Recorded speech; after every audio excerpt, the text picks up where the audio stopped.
I don't have to leave the house to travel. I've got the whole world right here. I am a fully committed kitchen tourist. In fact, I'm a frequent flyer. I go to Asia for a sensationally simple chicken teriyaki with rice stick noodles and sugar snap peas. Italy is one of my favourite destinations, and I'm off there for a rum-scented Venetian carrot cake with mascarpone cream. I'm on a bit of a singles holiday with a solo supper linguine in a rich and luxurious sauce with a dash of white truffle oil. Then I'm transported to Spain by some churros with dark, gleaming chocolate dipping sauce. My trifecta of Japanese ingredients means that I can make chicken teriyaki whenever I want without having to go to the shops, and I want to make this often. I start off by marinating the chicken, and the first ingredient is sake, which is a dry rice wine. I use it in cooking such a lot, and I love it in cocktails too. You can use it in place of gin to make a sake and tonic. All I need is a bit of cucumber in the glass instead of a slice of lemon. Perfect. And after the sake, I want the searing savouriness that is supplied by soy sauce. I have something of a mania for alliteration, and I should stop, but I can't. And to balance the salt, there has to be sweet. And sweetness comes from mirin, which is sweet rice wine, and some treacly brown sugar.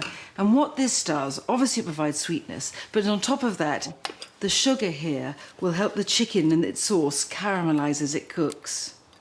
On top of the salt and the sweet, I want heat. And the heat I want is provided by ginger. It's got real punch, and I love that. And although I am making a marinade, the chicken pieces don't have to steep in it overnight or anything. 10 to 15 minutes is all they require. And finally, a teeny pinprick of toasted sesame oil. It's a waste using this when you're cooking because the heat will destroy the flavour, but you'll really get it. There's a small amount there.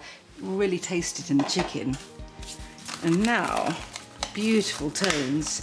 Although I am marinating the chicken, it doesn't need to steep all night. 10 to 15 minutes, all it needs. Quick bit of a stir. And because the flavours are so intense, you don't need a lot of liquid, even though I've got quite a bit of chicken. But because it's marinating now, the chicken will get all of that fantastic aromatic nuttiness. Now you can see that there is not an awful lot of marinade and quite a bit of chicken, but the point is the flavours are so intense you don't need an awful lot. And while the chicken steeps, I'm going to get on with my noodles. And I am moving slightly southwest of Japan with my noodles. These are Thai, these rice noodles. They're sometimes called rice sticks. They're quite short and they're very good to eat as an accompaniment to anything with a sauce. In they go. Wow. A bit of a stir around. These rice noodles not only soften as they cook, but they swell. They're so fantastically soft and slippery. Perfect vehicle for all the gutsy flavour in the chicken. Right. Back to the chicken. Heat under the wok. Now, the chicken here has begun to take on some of the colour of the marinade. I'm using thigh, which is cheaper than breast meat, has got more flavour than breast meat, and it's incredibly versatile. I've always got a packet of chicken thighs somewhere ready to be cooked in whatever way I want. Even though there's a teeny bit of sesame oil in the marinade, I want some oil to fry the pieces in, and for that, just regular groundnut oil, any flavourless vegetable oil will do. And the chicken pieces need to come out of their marinade, but they will be reunited shortly. They're quite small pieces, so they won't take long to cook. Right, let's give a bit of a stir around. Shouldn't take long for the chicken pieces to colour on the outside. But I suppose chicken thigh is dark anyway, and the meat's been tinted even more deeply by the soy and brown sugar in the marinade. At this stage, I just want the chicken to be cooked on the outside because I can cook it in the inside by braising it in its marinade. So I just need the lid on, heat down and let the chicken simmer while I get my sugar snaps. I'm just going to add the sugar snaps to the cooking noodles. I love the combination between the slippery softness of the rice sticks and the crunchiness of the sugar snaps. Now to the chicken. Let's see if the chicken's been behaving and is cooked through. You really do need just to cut a bit open. Scissors are easy. Perfect. So although it's cooked, I want the marinade to be reduced down so I have a sticky, savoury syrup. The easiest way to do that, I think, is to transfer the chicken pieces to a bit of foil. There they go, these little morsels of flavour, and leave them in a tightly wrapped foil package so they keep warm. Perfect. There we are, and I'm going to turn the flame under the wok up really high. Because I'm impatient for one, but also I really want to see those juices bubble down and become thick and sticky and glossy. Look at that. Moments away now. So let's get the rice noodles and sugar snaps. Lovely. A garland. So on top of that platter of noodles and sugar snaps, we'll go the chicken. I'm first going to put it back in the wok. That is fantastically reduced. Real savoury syrup. The stickiness of the reduced marinade has been slightly diluted, as it should be, by the juices that collected around the chicken in their foil package. And now I have a fantastic conker shiny sauce.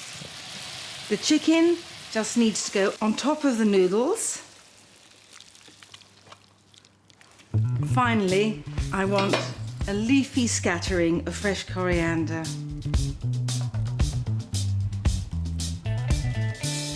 Now this is what I call an easy weekday treat.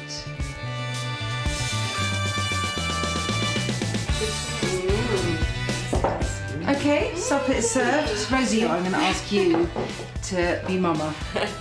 There's all the juices at the bottom. Yum, yum, yum. I can't wait. It's delicious. Thank you very much. Good job, Phil. So you know what this took? I would say under 20 minutes to cook. Very nice then. Thank you very much. I'd like to know the recipe. Please, you don't cook, you will never cook. You just want me to cook it again, and I'm very happy to. You're always welcome back.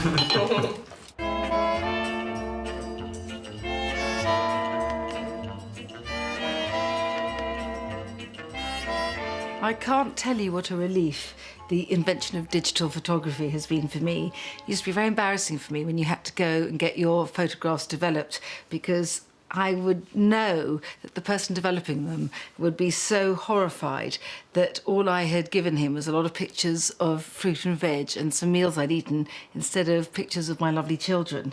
These are some pictures from a recent jaunt to Venice. Look at that beautiful picture. So the fish market at the Rialto.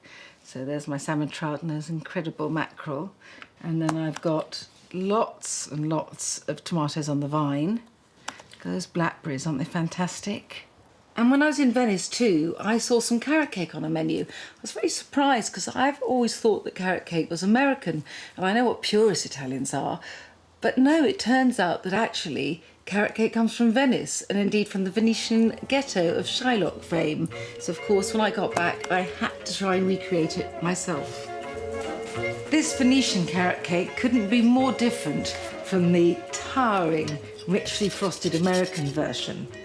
The Venetian version is relatively simple, certainly easy to make, but it is fabulous to eat, marzipan-y and moist.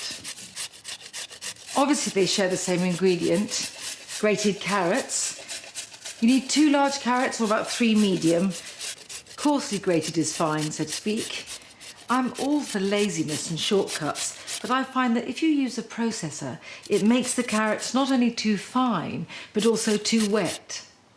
Those can just sit there when I get on with the cake.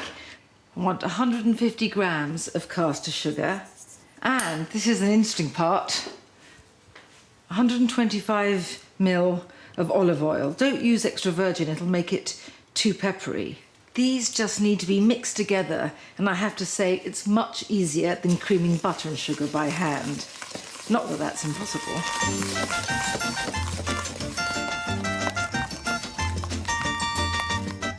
I'm going to move whiskwards now because 3 eggs need to be beaten in and I want to get some air into them. There aren't any raising agents in this cake, so all the lift comes from the eggs. A teaspoon of vanilla, or thereabouts.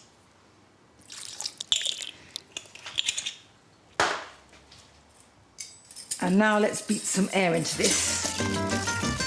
I mean, luckily you don't need to beat too much air because it's quite a heavy cake, and I mean that the best way because I'm using ground almonds in place of flour. So if I get too much air in it, it'll rise and then just sink, collapse later. And this way it'll be a perfect, crumbly but compact disc. Now into this bowl goes some ground almonds. I use ground almonds in place of flour, and not only do these almonds give the cake its characteristic marzipan-y depth, but they ensure that along with the oil, this cake is gluten-free and dairy-free. I'm going to try and be patient. It's not my strong point, but just to stir the ground almonds into the liquid mixture. I find this golden colour so immensely cheering. Nutmeg. Love the sweet scent of nutmeg. Do feel free to use ground nutmeg out of the jar, but I rather love doing this and I think the taste is superior. Certainly the scent is. And now these are golden sultanas that have soaked up a shot of rum. That is a rhapsody in gold. I want the grated zest and juice of about half a lemon. I love the zest of lemon. It's the zest you get the fragrance from. Now I'll squeeze in the juice.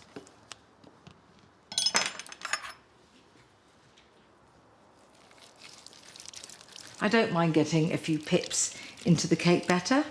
Proves it's homemade.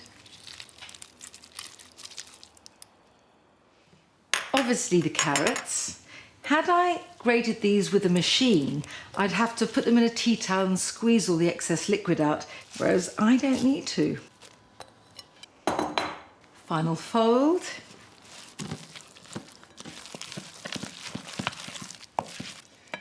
And into a 23cm spring form, which I've oiled with a bit of olive oil around the sides and put a liner in. Batter goes in. Look at the colour. Instant sunshine. Just mixing up the batter for this cake is enough to cheer me up on a dull day. Vague notion here of flattening the top. And finally, before this goes into the oven, and it needs about 30-40 minutes at 180, a scattering of toasted pine nuts. I love these on sweet food as much as on savoury.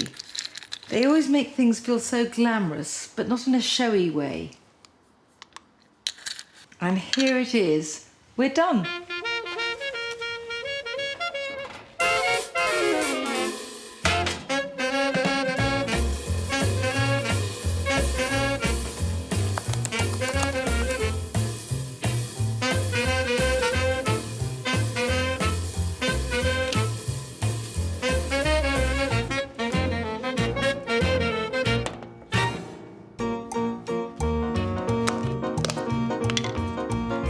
I like to serve with it something that really refers to the American cream cheese icing idea, and I mix up about a 250-gram tub of mascarpone with 2 teaspoons of icing sugar and a generous shot of rum.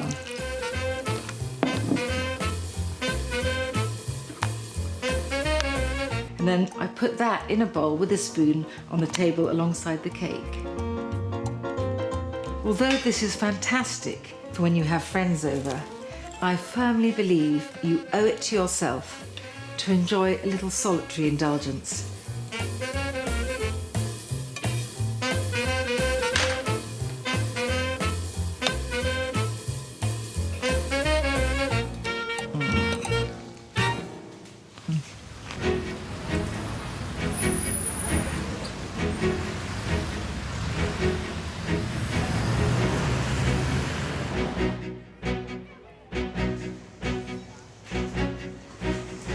Obviously, if you're going to come under the influence of Italian food, pasta is going to play a very prominent part. I'm pleased about that. And with my pasta, I must have parmesan and lots of it.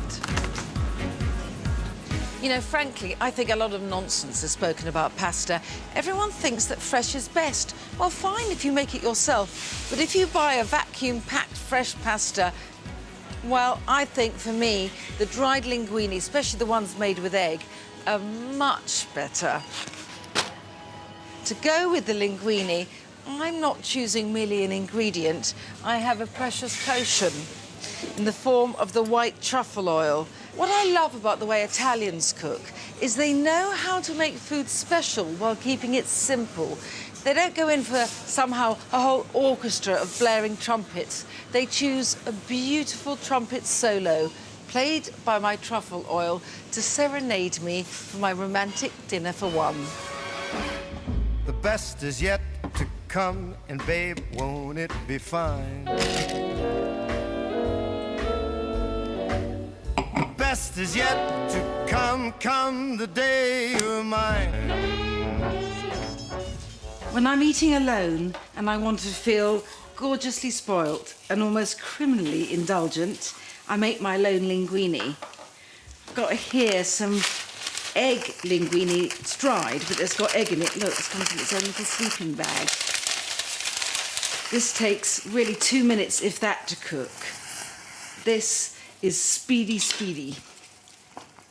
So is the sauce. So while that cooks, I shall rustle up, not even rustle up, it's ooze up my sauce for the lone linguine. Some cream, an egg. At this point, it's a bit like a rich carbonara. And this is what makes the lone linguine so special. It's white truffle oil. It's like scent of the woods, teeny bit, because it really is heady, perfumed really. Some white pepper. Finally, my sauce needs a bit of freshly grated parmesan. Parmesan gives it a kind of tender saltiness.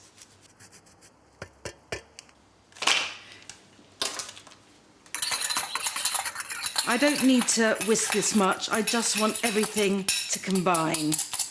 Look at this beautiful golden sauce. That's the sauce done.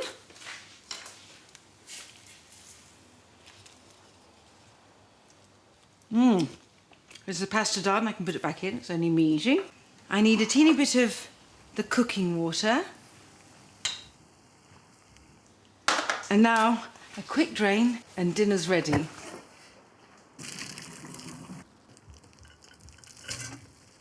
Before I put the sauce in, I want some butter. Just a little bit. This cooking water, or the starches in it, will help the butter get thicker and coat each strand, just lightly. And now, my Boscoli perfumed sauce. In it goes. This needs no more than a stir to be put onto my waiting plate.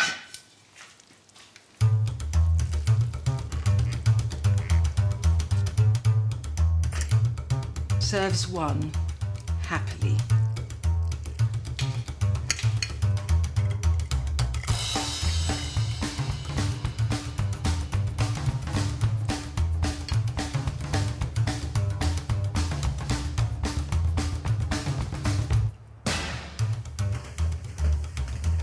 chocolate, golden syrup, cinnamon. I mean, you know it's going to be good. And these ingredients really help me evoke gorgeous memories of eating in Spain. Any excuse to make churros. Churros are kind of dunkable donuts, and what I'm going to dunk them in is a luscious, rich chocolate sauce. So I'm going to start off with some dark chocolate, 100 grams of it, a whole bar. I mean, obviously when you make a chocolate sauce, it's up to you how much milk or dark chocolate you put in. But why I like to major on the dark chocolate is, I suppose, the sauce is in that sort of whole Mexican tradition, and Mexican chocolate is dark. But a bit of milk chocolate, just 25 grams. In that goes. Now a glossy splodge of golden syrup.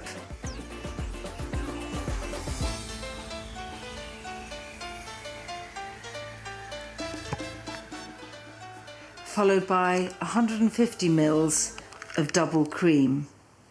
You don't need a double boiler to cook the chocolate, just let it melt gently into the cream. All I have to do now is leave these ingredients to melt slowly, or by themselves, or stir them together at the end, turn it down, and turn on the oil. I relish a bit of fear in the kitchen.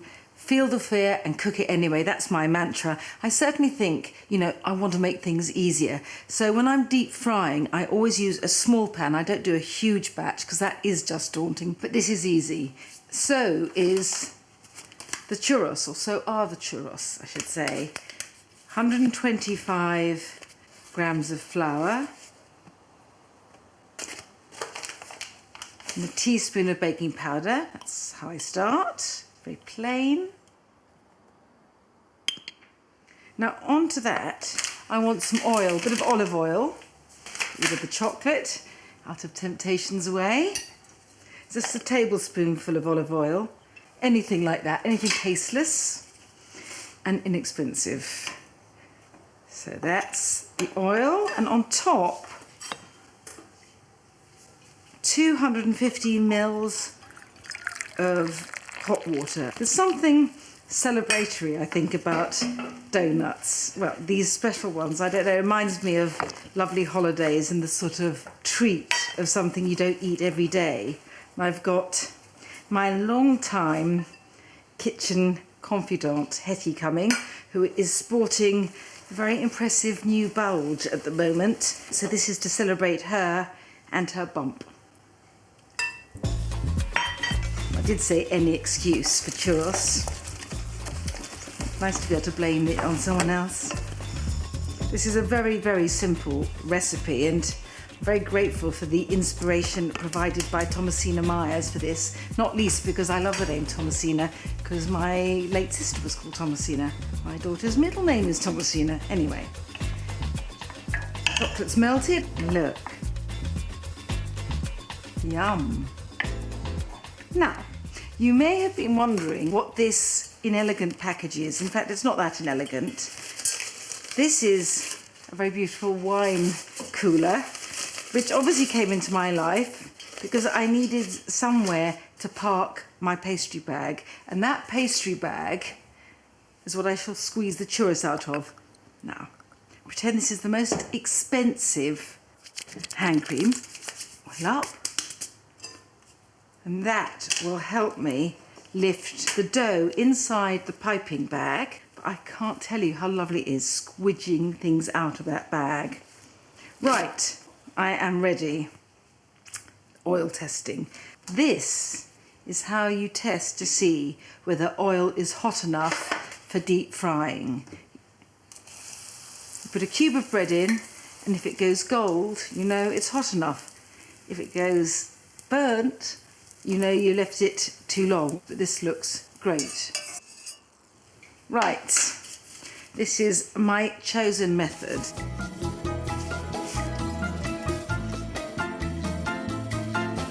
It's not for everyone, but this is how I like to do it. I cannot tell you how lovely it is just squidging out of the bag.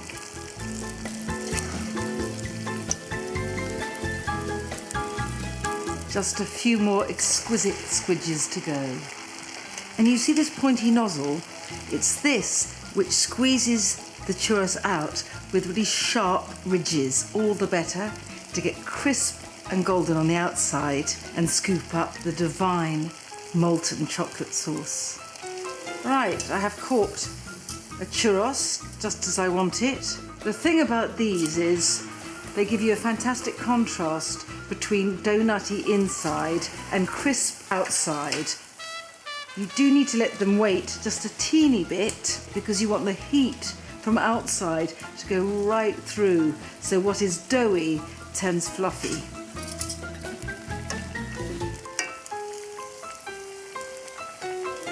After the churros are fried, I have a bit of a pre-dunking session. That's to say, before I dip them in chocolate, they're rolled in some sugar and cinnamon. I'm going to start rolling. Smells like holiday breakfast in Spain. Lovely, the rustling. Hello. Churros. Oh, I'm glad you've come because I've got something for you to do, Hetty. I am frightened. I need to get that sauce in between our... Try and get it into those small pots. Do it slowly. That smells so luscious. Like you, darling. Now, Hetty, I'm going to say something to you that it's very unfortunate for you that you are pregnant in a time when you're told you're not allowed to eat for two. But since I'm not pregnant, I can. But you can have as many as you want. Can we just dig in? I think we should just dig in.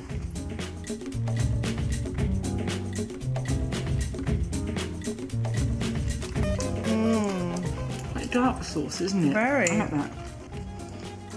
Did it in one bite? That was a small one. That was a small one. Okay. You can have the rest. Thank you. Your bump. You liking it? Oh, yeah. Like him.